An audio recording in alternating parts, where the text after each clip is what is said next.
नमस्कार बच्चों। एक राजा अपने मंत्री के साथ शिकार पे जंगल गया था, जहां राजा की उंगली में, अंगूठे में चोट लग गई, कट गया उसका थोड़ा सा अंगूठे का हिस्सा। मंत्री ने कहा कि चिंता न कीजिए राजा जी, जो हुआ अच्छा ही हुआ। राजा जी उससे चिढ़ गए। उन्होंने मंत्री को डांटा और अपने सैनिकों से कहा, जाओ इसे जेल में डाल के आओ और कल सुबह तड़के इसे फांसी पे चढ़ा देना। सारे सैनिक उसे पकड़ के ले गए और कुछ सैनिक राजा के साथ रुक गए। राजा शिकार पे आगे बढ़ा, लेकिन वो अपने सैनिकों से बिछुड़ गया और एक ऐसी जगह पे पहुंच गया जहां जंगल के आदिवासियों ने उसे पकड़ लिया और उसे बलि चढ़ाने वाले थे। तभी आदिवासियों ने देखा कि उस राजा के अंगूठे में चोट का निशान है, जिसमें से खून टपक रहा है।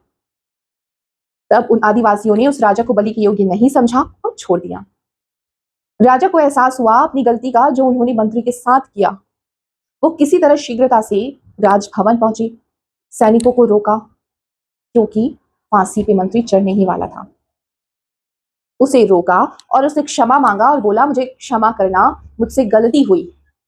तुमने जो कहा था कि जो हुआ अच्छा हुआ, बिल्कुल सही कहा था। और राजा ने अपने साथ हुई घटना के बारे में उसे बताया। तब मंत्री ने कहा कि क्षमा ना मांगे राजा जी, यदि आप मुझे सजा देकर जेल नहीं भिजवाते, मुझे फांसी पे लटकाने का आज्ञा नहीं दिए होते, अपने साथ ही रखा होता, तो वो आदिवासी आपको नहीं, मुझे ही बलि पे चढ़ा दिए होते। इसीलिए जो हुआ अच्छा हुआ, जो हो रहा है अच्छा होगा और जो होगा वो बेहतरीन होगा। तो अगर आप इस सिद्धांत को अपने जीवन में अपनाएंगे तो कभी आपको निराशा घेर नहीं पाएगी। चाहे आप किसी भी सिचुएशन में हो अपनी लाइफ में, वो जरूर कुछ ना कुछ अच्छी वैल्यू आपके लाइफ में ऐड करने के लिए ही आया है। अगर अच्छा है तो वो बहुत ही अच्छा है, लेकिन अगर कोई बुरी सिचुएशन भी है तो वो आपको अंदर से इतना मजबूत बना देगी जो आप अपने पिछले व्यक्तित्व से एक कदम आगे बढ़ जाएंगे। तो हम आज शुरुआत करते हैं घातांक और करनी का शॉर्ट्स एंड इंडाइसेस। पिछले क्लासेस में हमने टॉपिक नंबर सिस्टम और दूसरा डेसिमल फ्रैक्शन, दशमलव भिन्न, बहुत अच्छे से कंप्लीट किया। तो हम तीसरा टॉपिक आज शुरू कर रहे हैं, घातांक एवं करणी। घात यानी कि जो इस तरीके से एक ही घात, घात में जो कुछ लगा होता है, और करणी यानी इंडाइसेस का अर्थ क्या होता है, ये इसे आप करणी या इंडाइसेस बोलते हैं। ये अगर यहाँ पे 2 है तो वो वर्गमूल, यहाँ 3 है तो घनमूल कहलाता है। तो ये हुआ इंडाइसेस। लेकिन जो घातांक है वो हम इसे कहते हैं। और घातों को हल करने के, सॉल्व करने के कुछ नियम होते हैं। तो सबसे पहले हम नियम देखेंगे, जैसे कि x की घात a है और अगर वो बराबर है x की घात b के। ये कुछ क्वेश्चंस होते हैं जहां पे इन चार में से x की घात a, x की घात b, इसमें से किसी एक वैल्यू को मिस कर देगा और बाकी ऐसा इक्वेशन देगा इक्वल का। तो आप इसी तरीके से सॉल्व करेंगे, यही मानकर कि अगर x की घात a है इक्वल्स टू x की घात b है। इसका अर्थ है सीधा सा, अगर इक्वल का साइन है मींस a और b बराबर होंगे तभी तो ये इक्वल होगा। तो ये आपको आगे प्रश्न को हल करने में मदद करेगा। ये रूल्स पढ़ने, टॉपिक पढ़ने से पहले बहुत आवश्यक है, इसलिए मैंने पहले रूल्स आपको बताना सही समझा। अब आगे देखिए, x की घात a है और अगर वो इक्वल है y की घात a के। यहाँ क्या था, ये जो x है वो इक्वल था, उनके घात अलग थे। यहाँ क्या है, x और y अलग अलग है लेकिन उनके घात इक्वल है और बीच में इक्वल का साइन लगा है। तो जो अलग दिख रहा है आपको, चाहे वो a और b अलग दिख रहा है वो सेम हो गया, चाहे वो x और y अलग दिख रहा है वो सेम हो गया। तो यहाँ से आपको एक रूल पता चलता है। अब आगे देखते हैं घातों को सॉल्व करने के रूल। जैसे कि a की घात m है गुणित a की घात n है, तो घात का क्या होगा, घात जुड़ जाएंगे, a की घात m प्लस n होगा। तो चलिए अगर हम देखें तो इसे मानते हैं 2 की घात। 2 यहाँ पे सेम है, जो आधार है वो सेम है, इनका हो रहा है मल्टीप्लीकेशन और उनके घात में m और n है, अलग अलग संख्या है। तो मान लीजिए यहाँ 2 है और यहाँ 3 है। 2 से आप कंफ्यूज हो सकते हैं इसलिए मैं हटा रही हूँ। मान लीजिए यहाँ 3 है और यहाँ 5 है। तो 2 की घात m यानी 2 की घात 3 हो गया, 2 की घात n यानी 2 की घात 5 हो गया। तब इसे आप क्या लिख सकते हैं, 2 की घात 3 प्लस 5 बराबर 2 की घात 8। तब जब आधार सेम है, घात अलग है, दोनों का मल्टीप्लिकेशन हो रहा है, तब ये घात जुड़ जाएंगे। लेकिन घटेंगे कब, सिंपल, जब भाग होगा। यहाँ गुणा हो रहा है तो घात जुड़ रहे हैं, भाग हो रहा है तो घात घट जाएंगे। जैसे a की घात m भागित a की घात n, तो आपको क्या करना है, a की घात m माइनस n। जैसे 2 की घात मान लीजिए 7 है और अगर यहाँ डिवीजन है 2 की घात 5, तो आप क्या लिखोगे, 2 की घात 7 माइनस 5, तो क्या मिलेगा, 2 की घात 2। समझ आ रही है बात। अगर आधार सेम है, a और a सेम है, तो उनकी घात अगर गुणा हो रहा है तो जुड़ेंगे और अगर भाग हो रहा है तो वो घट जाएंगे। अब जोड़ना और घटाना तो हो गया, जोड़ना और घटाना तो हो गया, गुणा भाग कब होगा, आइए देखते हैं। अगर a की घात m है और उस पूरे की घात n है, तो आप क्या लिखोगे, a की घात m into n means a की घात mn। इसे आप देखिए, 2 की घात मान लीजिए 3 है और इस पूरे की घात 2 है, तो आप इसको क्या लिखोगे, इक्वल्स टू 2 की घात 3 गुणित 2 यानी 2 की घात 6।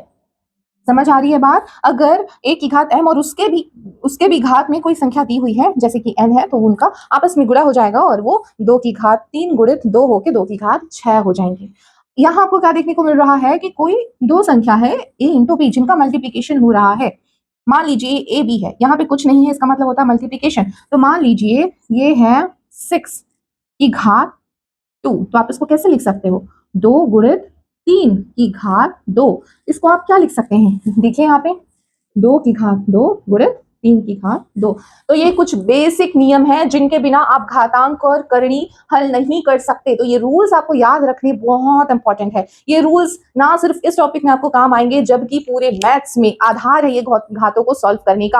आप घातों में कंफ्यूज क्यों होते हैं? क्योंकि आपको ये नियम ही नहीं पता है। तो आप ये नियम को ध्यान रखें कि अगर आधार सेम है, घात अलग है, उनका गुणा हो रहा है तो वो जुड़ जाएंगे। आधार सेम है, घात अलग है, भाग हो रहा है तो वो घट जाएंगे। अगर घात के ऊपर घात है, आधार सेम है, तो आपस में उनका गुणा हो जाएगा। और अगर कोई मल्टीप्लीकेशन हो रहा है आपस में और उन ओवरऑल का घात में कोई अंक दिया हुआ है, तो वो आप सेपरेट करेंगे उन मल्टीप्लीकेशन वाले नंबर को, तो अलग अलग सेपरेट हो जाएंगे उनके घात में। तो ये रूल्स आप याद रखें, ये ना सिर्फ इस टॉपिक में बल्कि पूरे मैथ्स में आपको हेल्प करेंगे। इन घातों के नियम के बिना आप मैथ्स को सही से सॉल्व कर ही नहीं सकते, आप सिंप्लीफिकेशन सॉल्व कर ही नहीं सकते।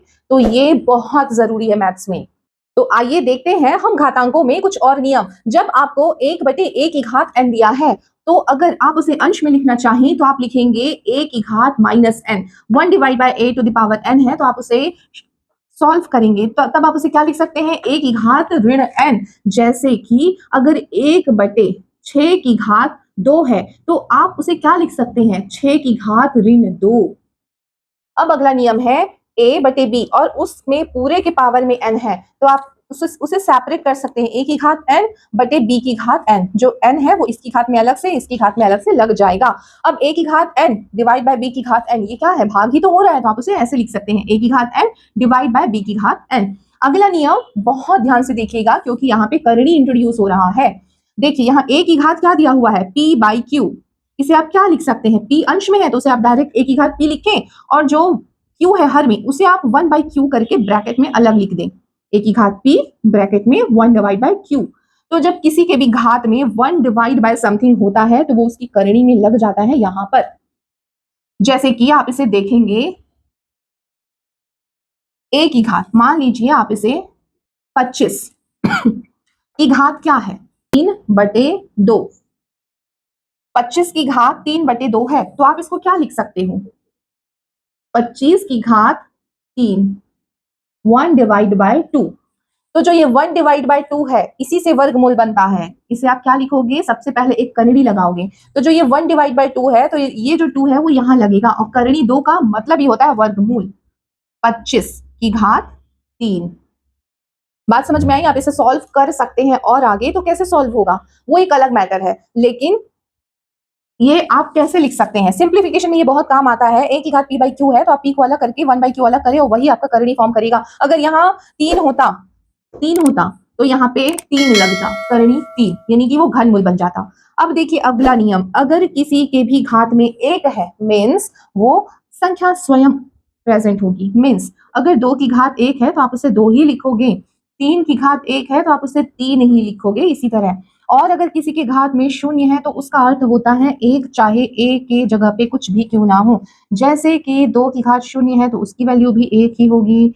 400 की घात 0 है तो उसकी वैल्यू भी 1 ही होगी। सो यहाँ a कुछ भी क्यों ना हो, अगर उसके घात में 0 आया तो उसका सिंपली वैल्यू होता है 1, ओनली 1।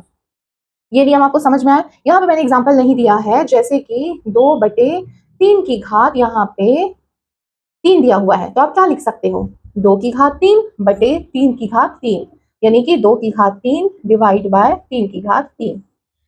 ये नियम बहुत इंपॉर्टेंट है, आपको पता होने ही चाहिए। इससे पहले जो नियम बना है वो तो मस्ट है, उसके बिना मैथ सॉल्व करना असंभव है, क्योंकि सिंप्लीफिकेशन घातों के बिना पॉसिबल ही नहीं है। तो ये सारे नियम आप ध्यान रखें, सिंप्लीफिकेशन में बहुत यूज होगा, और ऐसे क्वेश्चंस जिनमें घात होते हैं उनमें अगर नियम पता नहीं है तो आपका आंसर कभी सही आ ही नहीं सकता। तो बच्चों, आज की क्लास में आपने घातांकों के नियम पढ़े, इसे जरूर नोट डाउन करके रखें, और अगर आप इसे 2-3 बार रफ में प्रैक्टिस कर लेंगे तो ये आपके दिमाग में हमेशा के लिए छप जाएगा और आपके एग्जाम में आपको नंबर दिलाएगा। सो कल हम करणी के कुछ नियम पढ़ेंगे। आज आपने टोटली फोकस किया घातांक के नियम पे। करणी यानी कि जो इस फॉर्म में होता है, मैंने शुरू में बताया ये करनी होता है, लेकिन कहाँ पे ये होता है वर्गमूल, कहाँ पे ये होता है घनमूल, और इससे संबंधित कुछ नियम है जो मैं आपको कल क्लियर कराऊंगी। सो आज क्लास के लिए इतना ही। अगर आपको वीडियो पसंद आया हो तो लाइक करें, अभी सब अपने सभी दोस्तों तक शेयर करें और कमेंट बॉक्स में कमेंट जरूर लिख के जाएं। Interaction is very important for me and for my motivation to teach you. और अगर अभी तक आपने चैनल सब्सक्राइब नहीं किया है तो चैनल को सब्सक्राइब कर ले। साथ में आपको चैनल पे WhatsApp link and in WhatsApp channel, इसी नाम से, चैनल के नाम से व्हाट्सएप चैनल भी है, उसका लिंक भी आपको अवेलेबल है जिसपे आप जुड़ सकते हैं, और साथ ही इंस्टाग्राम चैनल का भी लिंक आपको मिल जाएगा। सो आज के लिए इतना ही। आप सभी को नमस्कार।